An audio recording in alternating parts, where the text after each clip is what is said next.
ओम श्री गणेशाय नमः। ओम श्री परमात्मने नमः।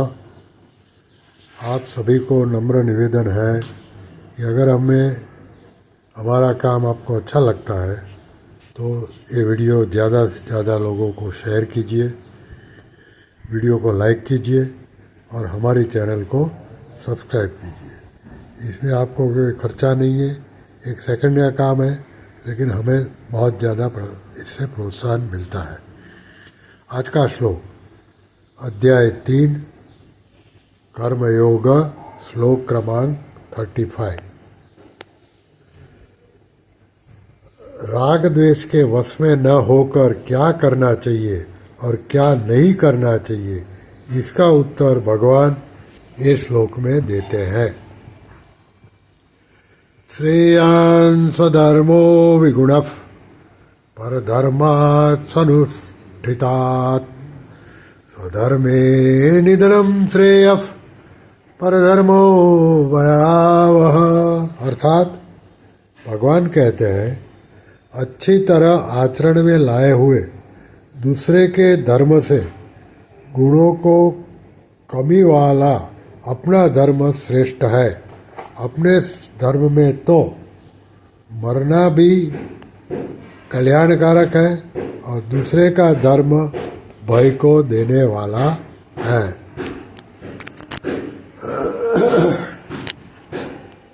अभी इसकी टीका देख ले।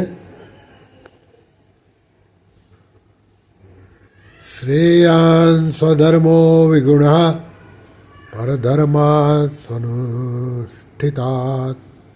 अन्य वर्ण आश्रम आदि का धर्म यानी कि कर्तव्य बाहर से देखने में गुण संपन्न हो, उसके पालन में भी सुगमता हो, पालन करने में मन भी लगता हो, धन वैभव सुख सुविधा मान बड़ाई आदि भी मिलती हो और जीवन भर सुखाराम से भी रह सकते हो, तो भी उस पर धर्म का पालन अपने लिए विहित न होने से परिणाम में भय यानी कि दुख को देने वाला है।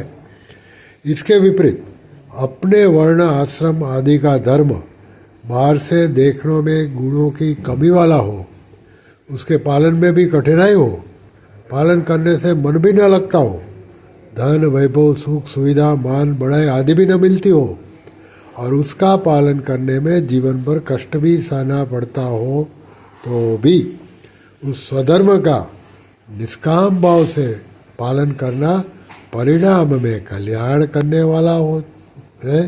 इसलिए मनुष्य को किसी भी परिस्थिति में अपने धर्म का त्याग नहीं करना चाहिए, प्रत्युत निष्काम निर्मम और अनासक्त होकर स्वधर्म का ही पालन करना चाहिए। मनुष्य के लिए स्वधर्म का पालन स्वाभाविक है, सहज है। मनुष्य का जन्म कर्मों के अनुसार होता है और जन्म के अनुसार भगवान ने कर्म नियत किए हैं, जैसे कि गीता के 18वें अध्याय का 41वां श्लोक। अतः अपने अपने नियत कर्मों का पालन करने से मनुष्य कर्म बंधन से मुक्त हो जाता है, अर्थात उसका कल्याण हो जाता है, जैसा कि गीता के 18वें अध्याय के 45वें श्लोक के कहा। अतः दोष युक्त दिखने पर भी नियत कर्म अर्थात स्वधर्म का त्याग नहीं करना चाहिए, जैसा कि गीता के 18वें अध्याय के 48वें श्लोक में कहा गया। अर्जुन युद्ध करने की अपेक्षा भिक्षा का अन्न खाकर जीवन निर्वाह करने को श्रेष्ठ समझते हैं, जैसा कि उसने दूसरे अध्याय के 5वें श्लोक में कहा। परंतु यहाँ भगवान अर्जुन को मानो यह समझाते हैं कि भिक्षा के अन्न से जीवन निर्वाह करना भिक्षु के लिए स्वधर्म होते हैं, पर तेरे लिए परधर्म है, क्योंकि तू गृहस्थ क्षत्रिय है, भिक्षुक नहीं। पहले अध्याय में भी जब अर्जुन ने कहा युद्ध करने से पाप ही लगेगा, पापे पाप में वाश्रयेत, पहले अध्याय के 36वां श्लोक, तब भी भगवान ने कहा कि धर्ममय युद्ध न करने से तू स्वधर्म और कीर्ति को खोकर पाप को प्राप्त होगा, जैसा कि दूसरे अध्याय के 43वें श्लोक में कहा। फिर भगवान ने बताया कि जय पराजय, लाभ हानि और सुख दुख को समान समझकर युद्ध करने में अर्थात राग द्वेष से रहित होकर अपने कर्तव्य यानी कि स्वधर्म का पालन करने से पाप नहीं लगता, जैसा कि दूसरे अध्याय के 48वें श्लोक में कहा। आगे 18वें अध्याय में भी भगवान ने यही बात कही है कि स्वभाव नियत स्वधर्म रूप कर्तव्य को करता हुआ मनुष्य पाप को प्राप्त नहीं होता। 18वें अध्याय का 47वां श्लोक। तात्पर्य यह है कि स्वधर्म के पालन में राग द्वेष रहने से ही पाप लगता है, अन्यथा नहीं। राग द्वेष से रहित होकर स्वधर्म का भली भांति आचरण करने से समता यानी कि योग का अनुभव होता है और समता का अनुभव होने पर दुखों का नाश होता है, जैसा कि गीता के 6ठे अध्याय के 23वें श्लोक में कहा। इसलिए भगवान बार बार अर्जुन से राग द्वेष से रहित होकर युद्ध रूप स्वधर्म का पालन करने पर जोर देते हैं। भगवान अर्जुन को मानो यह समझाते हैं कि क्षत्रिय कुल में जन्म होने के कारण क्षात्र धर्म के नाते युद्ध करना तुम्हारा स्वधर्म है यानी कि कर्तव्य है। अतः युद्ध में जय पराजय, लाभ हानि और सुख दुख को समान देखना है और युद्ध रूप क्रिया का संबंध अपने साथ नहीं है, ऐसा समझकर केवल कर्मों की आसक्ति मिटाने के लिए कर्म करना है। शरीर, इंद्रिया, मन, बुद्धि, पदार्थ आदि अपने कर्तव्य का पालन करने के लिए ही है। वर्ण, आश्रम आदि के अनुसार अपने अपने कर्तव्य का निस्वार्थ भाव से पालन करना ही स्वधर्म है। आस्तिक जन जिसे धर्म कहते हैं उसी का नाम कर्तव्य है। स्वधर्म का पालन करना अथवा अपने कर्तव्य का पालन करना एक ही बात है।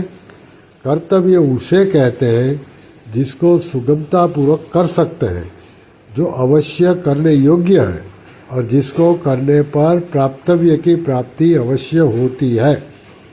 धर्म का पालन करना सुगम होता है क्योंकि वह कर्तव्य होता है। यह नियम है कि केवल अपने धर्म का ठीक ठीक पालन करने से मनुष्य को वैराग्य हो जाता है। मानस में कहा है धर्म ते विरति। केवल कर्तव्य कर्म समझकर धर्म का पालन करने से कर्मों का प्रवाह प्रकृति से चला जाता है और इस तरह अपने साथ कर्मों का संबंध नहीं रहता। वर्ण, आश्रम आदि के अनुसार सभी मनुष्यों का अपना अपना कर्तव्य यानी कि स्वधर्म कल्याणप्रद है, परंतु दूसरे वर्ण, आश्रम आदि का कर्तव्य देखने से अपना कर्तव्य अपेक्षाकृत कम गुणों वाला दिखता है। जैसे ब्राह्मण के कर्तव्य सम, दम, तप, क्षमा आदि की अपेक्षा क्षत्रिय कर्तव्य युद्ध करना आदि में अहिंसा आदि गुणों की कमी दिखती है। इसलिए यहाँ विगुणः पद देने का भाव यह है कि दूसरों के कर्तव्य से अपने कर्तव्य में गुणों की कमी देखने पर भी अपना कर्तव्य ही कल्याण करने वाला है। अतः किसी भी अवस्था में अपने कर्तव्य का त्याग नहीं करना चाहिए। वर्ण, आश्रम आदि के अनुसार बाहर से तो कर्म अलग अलग, घोर या सौम्य प्रतीत होते हैं, पर परमात्मा प्राप्ति रूप उद्देश्य एक ही होता है। परमात्मा प्राप्ति का उद्देश्य न रहने से तथा अंतःकरण में प्राकृत पदार्थों का महत्व रहने से ही कर्म घोर या सौम्य प्रतीत होते हैं। स्वधर्मे निधनम श्रेयः।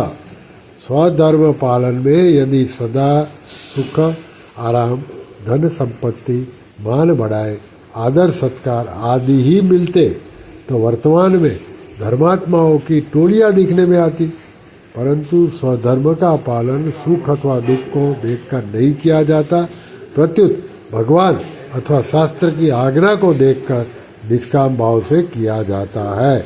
इसलिए स्वधर्म अर्थात अपने कर्तव्य का पालन करते हुए यदि कोई कष्ट आ जाए तो वह कष्ट भी उन्नति करने वाला होता है। वास्तव में वह कष्ट नहीं अपितु तप होता है। उस कष्ट से तप की अपेक्षा भी बहुत जल्दी उन्नति होती है, कारण कि तप अपने लिए किया जाता है और कर्तव्य दूसरों के लिए। जानकर किए गए तप से उतना लाभ नहीं होता जितना लाभ स्वतः आए हुए कष्ट रूप तप से होता है। जिन्होंने स्वधर्म पालन में कष्ट सहन किया और जो स्वधर्म का पालन करते हुए मर गए, वे धर्मात्मा पुरुष अमर हो गए। लौकिक दृष्टि से भी जो कष्ट आने पर भी अपने कर्तव्य धर्म पर डटा रहता है, उसकी बहुत प्रशंसा और महिमा होती है। जैसे देश को स्वतंत्र बनाने के लिए जिन पुरुषों ने कष्ट सहे, बार बार जेल गए और फांसी पर लटकाए गए, उनकी आज भी बहुत प्रशंसा और महिमा होती है। इसलिए विपरीत बुरे कर्म करके जेल जाने वालों की सब जगह निंदा होती है। तात्पर्य यह निकला कि निष्काम भावपूर्वक अपने धर्म का पालन करते हुए कष्ट आ जाए अथवा मृत्यु तक भी हो जाए तो भी उससे लोक में प्रशंसा और परलोक में कल्याण ही होता है। स्वधर्म का पालन करने वाले मनुष्य दृष्टि धर्म पर रहती है। धर्म पर दृष्टि रहने से उसका धर्म के साथ संबंध रहता है। अतः धर्म पालन करते हुए यदि मृत्यु भी हो जाए तो उसका उद्धार हो जाता है। यहाँ शंका हो सकती है कि धर्म का पालन करते हुए मरने से कल्याण ही होता है, ऐसे कैसे माने? तो उसका समाधान है कि गीता साक्षात भगवान की वाणी है, अतः इसमें शंका की संभावना ही नहीं है। दूसरे, यह चर्म चक्षुओं का प्रत्यक्ष विषय नहीं है, प्रत्युत श्रद्धा विश्वास का विषय है। फिर भी इस विषय में कुछ बातें बताई जाती है। एक, जिस विषय का हमें पता नहीं उसका पता शास्त्र से ही लगता है। शास्त्र में आया है कि जो धर्म की रक्षा करता है उसकी रक्षा यानी कि कल्याण धर्म करता है। मनुस्मृति 8:15 में धर्मो रक्षति रक्षितः। अतः जो धर्म का पालन करता है उसके कल्याण का भार धर्म पर और धर्म के उपदेष्टा भगवान, वेदों, शास्त्रों, ऋषियों, मुनियों आदि पर होता है तथा उन्हीं की शक्ति से उसका कल्याण होता है। जैसे हमारे शास्त्रों में आया है कि पतिव्रता धर्म का पालन करने से स्त्री का कल्याण हो जाता है, तो वहाँ पतिव्रत धर्म की आज्ञा देने वाले भगवान, वेद, शास्त्र आदि की शक्ति से ही कल्याण होता है, पति की शक्ति से नहीं। ऐसे ही धर्म का पालन करने के लिए भगवान, वेदों, शास्त्र, ऋषि मुनियों और संत महात्माओं की आज्ञा है। इसलिए धर्म पालन करते हुए मरने पर भी उनकी शक्ति से कल्याण हो जाता है, इसमें किंचित मात्र भी संदेह नहीं है। दूसरा, पुराणों और इतिहासों में भी सिद्ध होता है कि अपने धर्म का पालन करने वाला का कल्याण होता है। जैसे राजा हरिश्चंद्र अनेक कष्ट, निंदा, अपमान आदि के आने पर भी अपने सत्य धर्म से विचलित नहीं हुए, अतः इसके प्रभाव से वे समस्त प्रजा को साथ लेकर परम धाम गए और आज भी उनकी बहुत प्रशंसा और महिमा है। तीसरा, वर्तमान समय में पुनर्जन्म संबंधी अनेक सत्य घटनाएं देखने, सुनने और पढ़ने में आती है, जिनके मृत्यु बाद होने वाली सदगति दुर्गति का पता लगता है। चौथा, निस्वार्थ भाव से अपने कर्तव्य का ठीक ठीक पालन करने पर आस्तिक की तो बात ही क्या, परलोक को न मानने वाले नास्तिक के भी चित्त में सात्विक प्रसन्नता आ जाती है। यह प्रसन्नता कल्याण का द्योतक है, क्योंकि कल्याण का वास्तविक स्वरूप परम शांति है। अतः अपने अनुभव से भी सिद्ध होता है कि अकर्तव्य का सर्वदा त्याग करके कर्तव्य का पालन करने से कल्याण होता है। श्री कृष्ण शरणं मम, श्री कृष्ण शरणं मम, श्री कृष्ण शरणं मम। ओम श्री कृष्णार्पणमस्तु।